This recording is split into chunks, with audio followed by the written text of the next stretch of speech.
On another matter, sinabi niyo na nga po na titiyakin talaga yung independence nitong ICI. Pero paano po yung mga issue na ibinabato po kay Mayor Magalong dahil may ilang labor groups po na kine-question yung kanyang papel bilang investigator since mayor din po siya ng Baguio that may affect yung independence po ng body. Kabilang din po dun sa sinasabi ay yung isang tennis court na maanomalya rin po ang pagpapagawa ng Baguio City sa St. Gerard na pag-aari rin po ng mga Diskaya. Opo, batid po natin at kinikilala po ng Pangulo ang ambag o naging ambag po ni Mayor Magalong at siya po ay tinalaga bilang special advisor.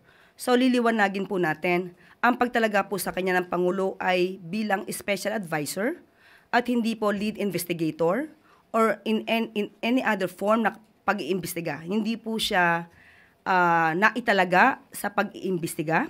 At hindi po at wala po siyang power over the PNP and CIDG dahil ito po ay under sa DILG. At opo, nababalita na nga po, medyo kuno-question po ang kanyang pagiging special advisor at yung kanyang ginagawang pag-iimbestiga. Although hindi po siya in-appoint as investigator. Nadinig po din natin ang kagalang-galang na Mayor Magalong na nauubusan na yata siya or busy siya or kinukulang na ang oras niya sa Baguio City dahil busy siya sa ICI.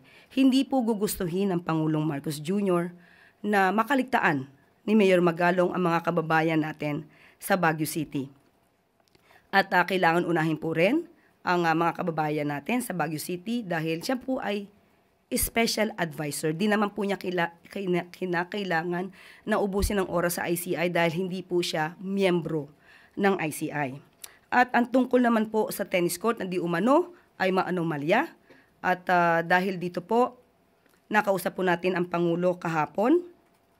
At kung may issue po tungkol sa conflict of interest at paglabag sa konstitusyon dahil nagdadalawang pong trabaho siya, ang sabi po ng Pangulo ay ipapaaral na ito sa legal team at kung saan po siya maaaring maisama or saan po siya nararapat ay doon po siguro siya pwedeng isama para po hindi ma-compromise ang independence ng ICI at hindi rin po magkaroon ng violation sa anumang batas. Sa atas ni Pangulong Ferdinand R. Marcos Jr., formal na pong binuo ang Independent Commission for Infrastructure o ICI sa bisa ng Executive Order No. 94. To lead this task, the President has appointed individuals of proven competence, integrity, and deep familiarity with infrastructure, finance, and institutional reform. Mayor Benji Magalong, a special advisor, and who will act as investigator for the ICI.